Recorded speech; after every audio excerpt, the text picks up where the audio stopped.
millionaire of the diamonds. You know, the kids in the Tupperware world love that name, millionaires of the diamonds. Melanie Fontaine's daughter, it's the Bria? meds, Bria. When her mom came home with the cup, the millionaire of the diamonds, she took it from her. So it's a word like we wanna repeat a lot of times. You know, we deserve millionaire status. We deserve millionaire status. Anyways, so what I want to be very, very clear, if you're joining us for the very first time, if you're coming here for motivation, this is not the podcast for that. Oh gosh. I'm tried. I stuffed myself with Tylenols, just cold Tylenols. Anyways, if you're looking for inspiration, it's not the podcast either, and it's more clearer than ever, Jean-Philippe, Marie-Pierre, that we are a transformational podcast. This is what we are, because remember, motivation is going to fade, and inspiration is temporary. You know, you've all watched reels or little quick movies, and we all go, we start crying because we're so inspired, yeah. And then we turn around and we don't do anything, right? So we know it doesn't last. We know it doesn't last. And when you change who you are, you change what you do. And when you change what you do, now you change your results forever. So today, be prepared, because we're almost done with the book Essentialism. This is the book, and I absolutely loved it. And I was saying to Jean-Philippe and Sylvain, Marie-Pierre, even if it's a bit repetitive now towards the end, just remember, repetition brings conviction, right? So how can I say the same thing in a different way? And I really think, for me, I really resonated this time. I resonated throughout the book, but a little bit more this time. So I'll be opening the conversation, taking you into what it really means to live an essential life. Okay, through a story and my own personal story. Jean-Philippe will take you deeper, showing you how to stop majoring in minor things. Don't you love that? I love that. And Marie-Pierre will bring it home by putting you in front of the mirror. Pow, pow! What can you do? I love Marie-Pierre's job. So before we dive in, who do we need to share this with? My opinion, everybody that's walking fast, going nowhere. Just giving them a head start. Over to you, Marie-Pierre. Voila. So let's start to share. So you will see the arrow just beside where you write your comments. So you can share on every social media platform. So you can share on everywhere, but you will see that you can share by messenger, by text message. Those people that you think, oh, they really need to hear that. That's the best way to make sure that they will click on the link. You can send it directly. But when you share on every social media platform, please copy paste the text that you have in the comments so people understand why they should listen to the podcast this morning when you share it everywhere. And then we have our contest, Les Millionnaires des Diamants. So first, when you go on our Facebook group called Les Millionnaires des Diamants Inspirational Group, every time that you comment, every time that you publish, every time that you react, you gain points during the month to be in the top 10 contributor. And at the end of the month, the official top 10 will get a voucher to go shop on the boutique Les Millionnaires des Diamants. And then we have a draw at the end of each month. So to be in the draw, there's two ways. First, with the boutique Les Millionnaires des Diamants. So when you place your order, when you receive your order, always take a picture and post on social media and tag Les Millionnaires des Diamants to be in the draw. Yes, Maria. Who's doing the picture so we can post and tag the picture podcast? Jean-Philippe, do the story. Oh. That's a great word. Yeah, because he's faster than me. Remember, I'm like this. Okay, well, I listen. Take a picture and tag Les Millionnaires des Diamants. And same thing with the books. Les Millionnaires des Diamants, so every time that you receive one of the book, you take a picture. You're reading one of the book, you take a picture. You're doing one of the quiz book, you take a picture. You're doing one of the workbook, you take a picture. You're using your agenda Millionnaire, you take a picture. So every day you can have a new picture that you post on social media and you tag Les Millionnaires des Diamants so you can be in the draw at the end of the month. And if you don't already have your ticket for the next conference that is coming up, click on the link so you can be with us. So it's gonna be a virtual conference, so it's for everyone all around the world. And even if you're not available at the time of the conference, you can watch it in replay. So you receive the link after that, so you can watch it after. So even if you're not available at the time of the conference, you can also register to watch it after. And of course, for those that want to be with us in the studio, we still have some places. So send me a message when you get your ticket so I can add you to the list if you want to be in the studio with us during the conference. Thank you. Just before you disappear on me, so a quick update. It was Louise Gautier's birthday this week, so please send her a message. And another update. You know that one of the kittens, Linda's son Jacob, got the kitten, and yesterday I had the two big ones leave, my Garfields, with Melanie Mathieu. Today I got two more going with Sylvie and Sylvie, and Saturday the mama with Ricky. So in 1 week, five. I'm really sad. So I'm saying this: if you have other rescues, I'm available. I got space. I love to be busy. It's essential. Okay, let me dive in. Enough having fun with you guys. Okay, busy but empty. Busy but empty. If you're leaning in, I see Jennifer here with us this morning. I see Lise, Louise, Matthew, Olga, Jacqueline. Good morning. Where's James? I didn't see James. I know I saw James. I know. Anyways, you guys are all here. Hang on. Where's my James? There he is. There he is. Okay. And Carolyn. Okay, this is good. They're together. Okay. So if you're leaning in, write down busy but empty. So let me start with something that stopped me dead in my tracks yesterday as I was getting this ready. It's that phrase that's written right in the book: beware the bareness of a busy life. And I had to read it a couple of times for it to sink in. Not a lazy life, not a failed life, a busy life. So I go, okay, what is it telling me here? So what it's telling me here, honestly, is what I have done already in my life. I have lived busy, like you have no idea busy, like 3 pages of list to do today type of thing, right? 40 plus years in this Tupperware business, real estate, there's other things going on, but the thing, raising a family, leading thousands of people. From the outside, it looked full from your perspective, but there were moments where I asked myself, is this full or is this noise? Let me bring you into something very real. There were reasons and seasons in my life where my agenda was packed morning till like 3 a.m. in the morning, like literally meetings, trainings, phone calls, small talk, events, nonstop. And I remember one specific moment. I was sitting at the table with my family, but mentally I was not there. You know what? It's when social media began. I mean, I can even pinpoint, I think it was 2009 when I opened up my Facebook. I'm not quite sure, but I remember, now even that little extra time with social media and these intelligent phones, it gets even crazier, right? I was somewhere else, planning, thinking, solving, wasting time, period. And I called myself and I said, Maria, you're here, but you're not here. And that's when this hit me, right? We can be physically present somewhere, but emotionally absent. We can build a business, but I can miss life altogether. And I'm saying this from the bottom of my heart. Yeah, absolutely. And then I read the story in the book. It made me cry. It made me cry where there's a father that's straight out of the book Essentialism, where it's the story about a father who lost his daughter at a young age. And just physically, that's not supposed to happen. We're supposed to die before our children, right? I can't even begin to think losing a child, right? And when he went back to look at the videos, he had recorded everything except her. And I swear to you, yesterday, guys, I went on my social media and I looked at my family pictures and I said, okay, I captured them. And I totally get this, right? So here you're filming, you're recording, you're taking pictures. But when you look at it, there's a different story. It's everything but what's essential. Now, remember, this is what the book is about, essentialism. So we record everything, posting, sharing, producing, building, but are we capturing what is absolutely essential? And when the book speaks about Gandhi, it's not about Gandhi, it's about understanding this. When your purpose becomes clear, everything else becomes optional.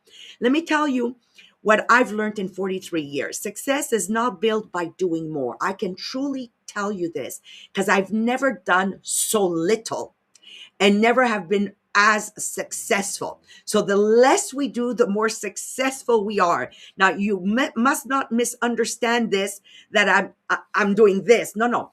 I'm simply replacing the busy work with what's essential. Let's circle back to Monday and Tuesday, which is having conversations with people. Some of them are emotional, some of them are about building something, and sometimes there's just small talk, especially in the meet and greets, just to get to know our people a little bit more. So to do what matters repeatedly, intentionally in my business, I needed to remove a lot of things that was simply busy work. So I want you to look at your own life and ask yourself, how much stuff on your list to do in your day is simply busy work? Okay. So at one point in my own personal journey, I stopped asking, what else can I do? What else can I add? Because I love being busy. Look at me. I'm giving away 5 cats this week and I'm saying, okay, I got more space available. I'm very good at filling up my time, right?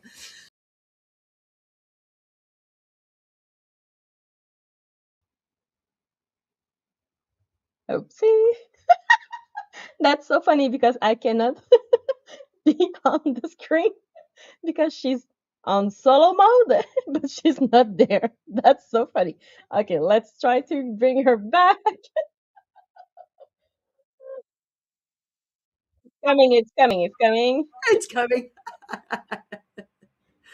Oh, I love it. I love it. Okay, here we are back. Thank you, Marie-Pierre. Thank you. So as I was saying, and here's the shift that changed everything in my life. At one point in my journey, I stopped asking, what else can I add? What else can I do? And instead, I started asking, what can I remove? What does not require my leadership to do? And I mean, we can go with house cleaning, with gardening. I do my own vegetable garden because it gives me, I call it a me moment meditation, and it keeps me in the present moment. But I've delegated a lot of things because life is not about having a storage unit. It's not about holding on to things. It's meant to reflect. It's meant to choose on purpose. So a beautiful metaphor I love to give, and I give it regularly in my Tupperware business. Your life is like your kitchen. And you know this. I live in the kitchen. If anybody follows me, I live in the kitchen on Saturdays and Sunday. But if your kitchen is cluttered, if every drawer is full, and this is one of the things when people come to my home that freak out. First of all, they realize there's nothing on the counters. And number two, they're opening things that there's nothing in them. No, nothing. Like, I'm not afraid of having a cupboard with nothing in it. Okay. It doesn't mean I have to fill it up. Okay. If it, everything has its place and nothing is cluttered, you got to get rid of cluttered, right? Otherwise, you're going to tell me you don't enjoy cooking. You feel overwhelmed. You feel it's too heavy and you try to avoid it. But in reality, what it's saying, the kitchen, is this, okay? If you organize it and everything in that kitchen has purpose and it's clutter free, look at me, guys, you will enjoy cooking as much as I enjoy cooking. It's fun to cook in my home because everything has its place and there's space to cook because I don't have anything extra.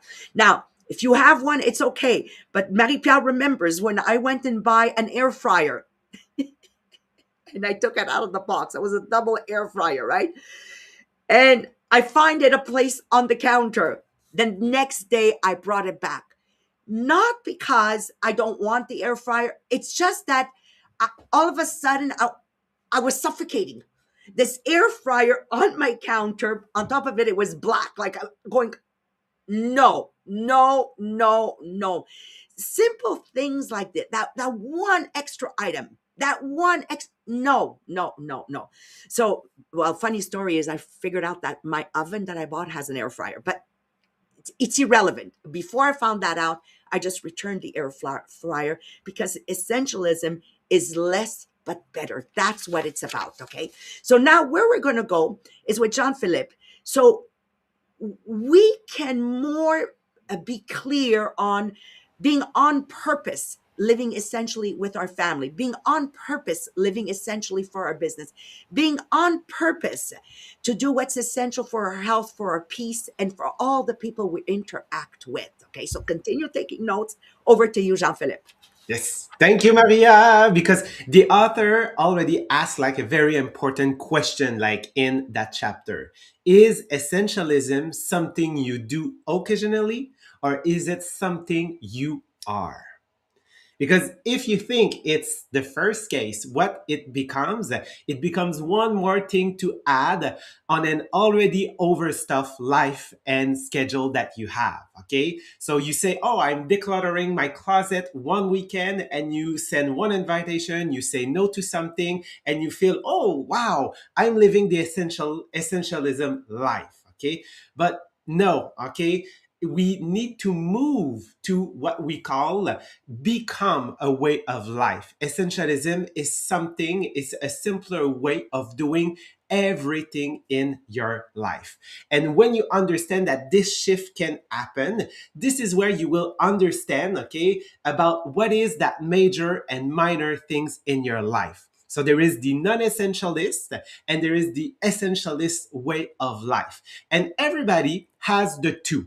Some of people get the core about like the essentialism way, and they still have some habits that is in the non-essential part of their way of living.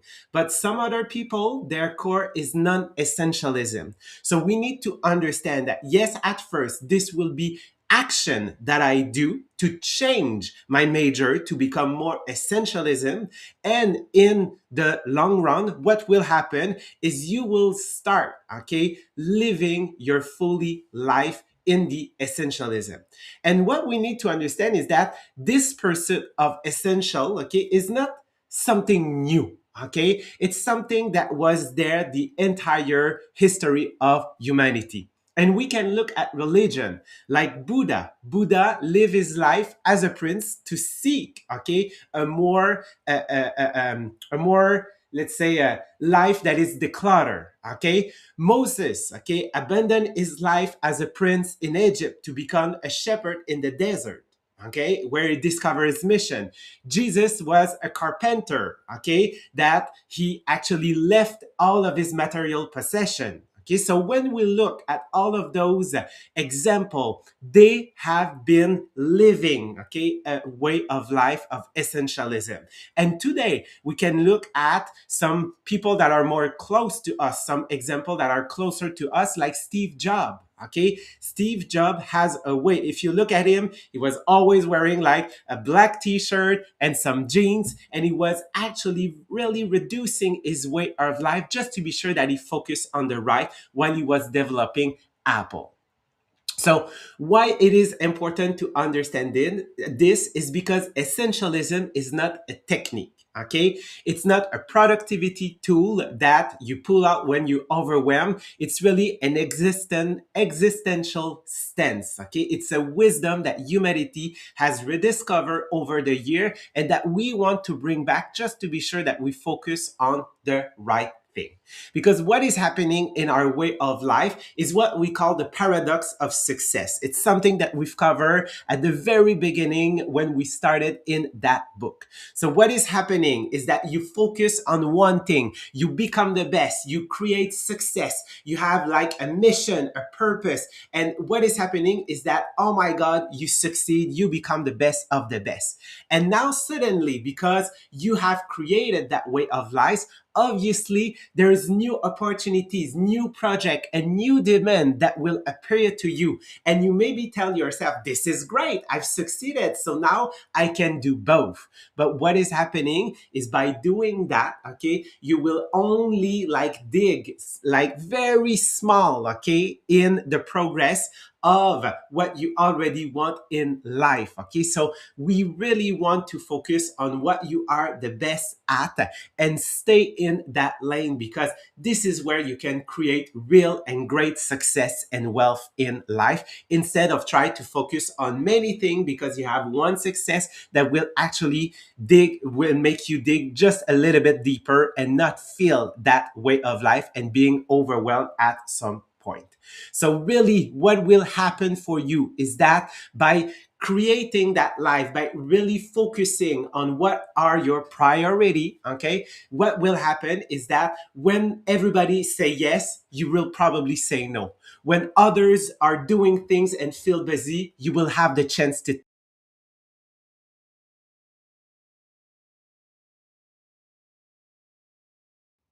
It's time for Jean-Philippe to disappear, so we will come back in a few seconds to close this part. It's the first time that it happens to me. It's the first time it happened to me. I don't know what happened. So I probably think that it cut where I say, when others speak, you listen. Okay. So when other people are on the spotlight chasing attention, you will be there waiting for your moment to shine. Okay. So living as an essentialist become an act of quiet revolution for yourself. Okay. It won't be easy. Okay. And even the author, okay, say that it's not easy and sometimes that he fall back in his bad habit. But remember that it's over time by really understand what you want, okay, that you can completely change your life. So the question now is not what do I need to do today, but what I want to be. And to help you, okay, continue that reflection and realize if you're making the right choice, I will let you in the end of Marie-Pierre. Thank you, Jean-Philippe. It's so funny because usually we are like always in the same order. This morning, it's a mix-up because everyone disappeared and we appear on the screen. That's so funny. Okay, so let's start with the quiz. And of course, when we do the quiz, this is not a knowledge test to see, oh, I know the right answer. No, no, no. It's a live mirror. So, because the truth is that most of us already know what we should do. We know that we should focus. We know that we should prioritize. We know that we should slow down. But the reality is not exactly the same because it's not about knowing what to do, but it's about living it in real life. And real life doesn't happen in the theory. So the quiz is really there to help you to see where you are right now in your everyday life. It's not there to judge you, but it's really to see not to see who you are, not on what you want to be or not on your best day, but on a normal day, everyday life. So let's start with the quiz because you will see that there's the clarity that we gain with the essential life. There's control and there's joy. So you will see with the different question how you can make sure that you keep that focus in your life. So let's start. Question number one, you answer A, B, or C this morning. So question number one, you wake up and you check your phone. What happens next? A, you go straight into your message, your email, all your notification. B, you try to focus but you get pulled into your phone. Or C, you follow a clear morning priority before anything else. Question number two. You start your day with a plan, but by 11 a.m., what happened? A, your day already looks nothing like your plan. B, you've kept some focus, but you got distracted. Or C, you're still aligned with your main priority.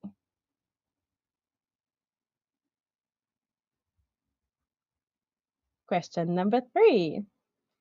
Someone asks you, do you have a minute? What do you answer? A, you say yes, and then it becomes 20 minutes. B, you try to keep it short but get pulled in. Or C, you check your schedule before answering.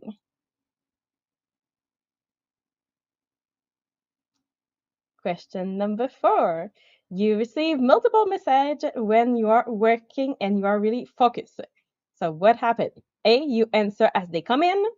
B, you try to ignore but check often. Or C, you batch them and respond later. Question number five. You're having a meal with your family or with someone that you love. So do you A, you're on your phone or thinking about something else?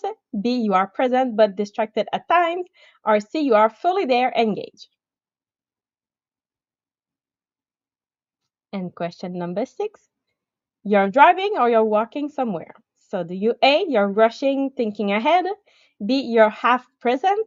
Or C, you are calm and aware of the moment?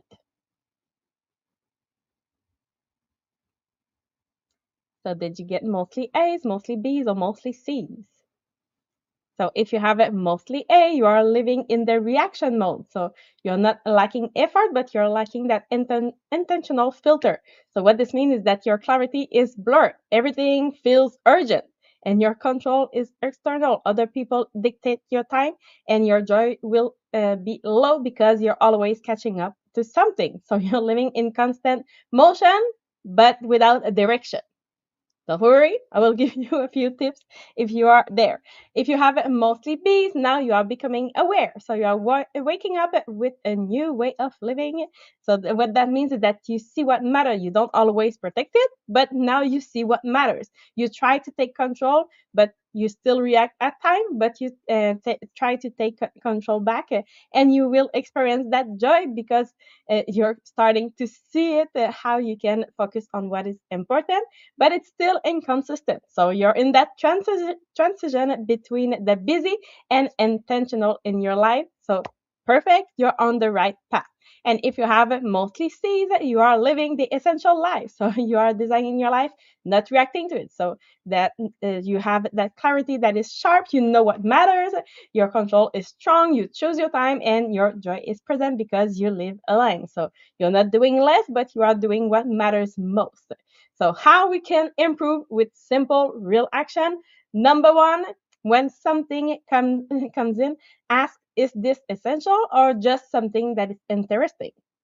Before saying yes to something, is it essential or just interesting? Number two, block time for yourself like it's a meeting. Same priority as a meeting, but for yourself. So you keep that control in real life. And number three, slow down one activity. Maybe it's going to be eating. Take the time that you taste something, that you really take the time to feel, or maybe when you are walking, that you take the time, you slow down to see your surrounding, or when you are talking with someone, that you're not already at the next task, but you are fully there.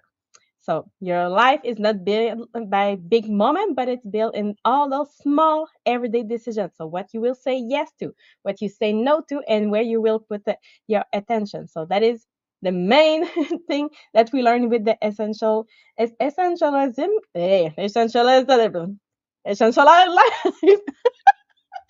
Bye bye this morning.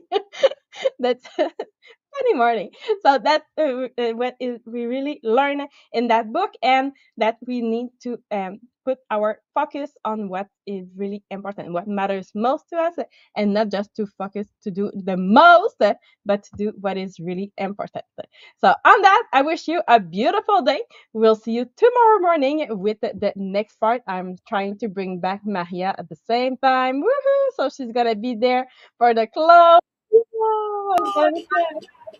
So voila! Wish you a beautiful day and see you tomorrow morning. Bye.